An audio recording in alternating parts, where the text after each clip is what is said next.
आज की ये प्रेस कॉन्फ्रेंस बेसिकली इस वजह से मैंने रखी है क्योंकि मेरी साइड की जो स्टोरी है, जो पक्ष है, वो अभी तक आप लोगों तक पहुंचा नहीं है।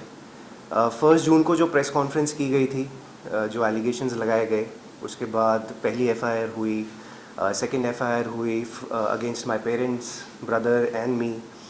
तो ये सारी डिटेल्स एक्चुअली आज तक कभी इतनी खुल के आई नहीं है और बड़ा कन्फ्यूजन सा लोगों के मन में भी है कि मतलब एग्जैक्टली इस केस में हो क्या रहा है, किसका पक्ष क्या कहना चाह रहा है, क्या ये सही है, क्या ये झूठ है। ऑफ कोर्स मेरे लिए बहुत सारी चीज़ें एकदम से हो गई थी, सो मुझे तो समझ में ही नहीं आया। अगले दिन तो आप लोगों में से कितने लोगों ने फ़ोन किया कि सर आप अपना पक्ष बताइए। मुझे एक्चुअली महीने लग गए टू जस्ट अंडरस्टैंड कि मेरे साथ हो क्या रहा है, क्योंकि जो किया भी गया था उसके पीछे भी बहुत महीनों की प्लानिंग थी। इट वाज नॉट कि एक दिन में आपके ऊपर केस लगाया जाता है। एक केस का जवाब बनाने में, मतलब मुझे देने में अगर 2-2 3-3 महीने लग रहे हैं तो बनने में कितना टाइम लगता है। और अगर 24 घंटे में आपके पास 3-3 केस रेडी हैं तो इसका मतलब कि कुछ और हो रहा है। इट इज़ नॉट जस्ट कि आपने सोचा और अगले दिन ये कर दिया।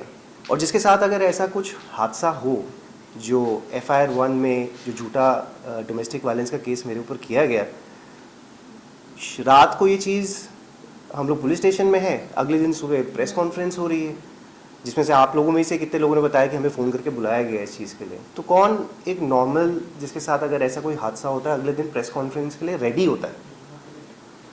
मतलब मुझे तो बड़ा डाउट है इस चीज़ में कि मतलब how do you do it. I won't be able to do it. तो I just go sequence wise. पहले वाले FIR के बारे में तो वैसे भी कोई बात हो ही नहीं रही है जहाँ से इस चीज़ शुरू की गई, क्योंकि उसके ऊपर जो इन्वेस्टिगेशन होनी थी, जो सबूत हैं, जो पुलिस ने इन्वेस्टिगेशन करनी थी, उसका केस जो है वो तो अपने हिसाब से चलेगा ही चलेगा। So I am just going to go little point wise today because matter is in litigation.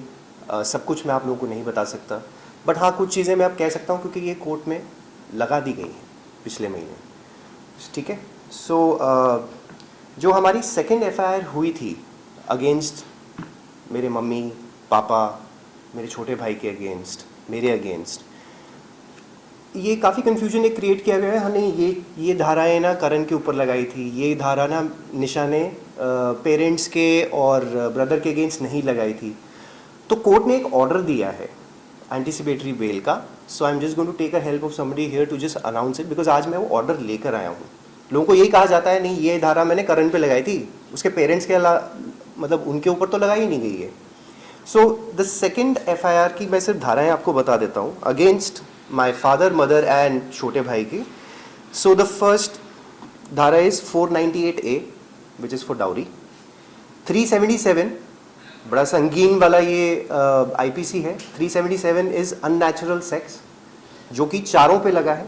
चारों पे लगने का मतलब है कि हर एक के साथ इंडिविजुअली, मतलब फादर ने निशा के साथ, मदर ने निशा के साथ, एक औरत ने निशा के साथ। I don't understand how that happens.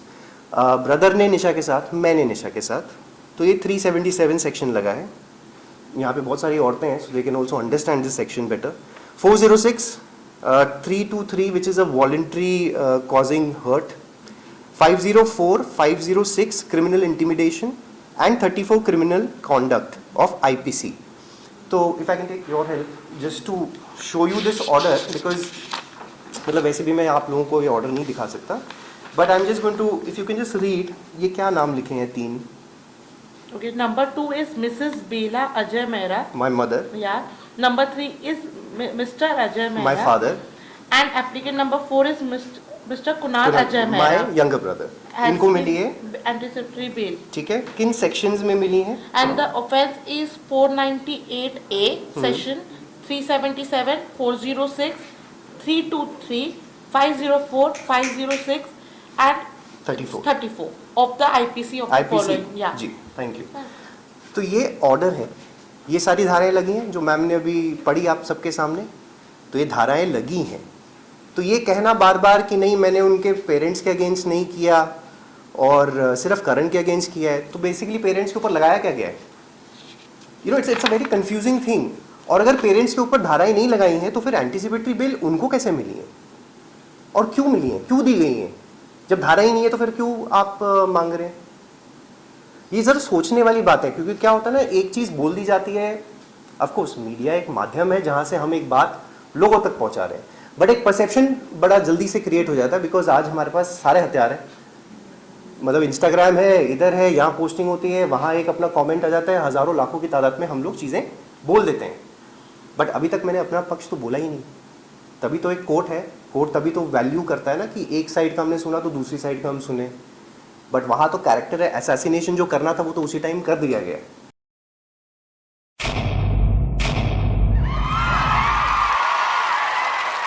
Know all about the Tele world by subscribing to Telechakka's YouTube channel. Don't forget to hit the bell icon to stay updated to our new videos.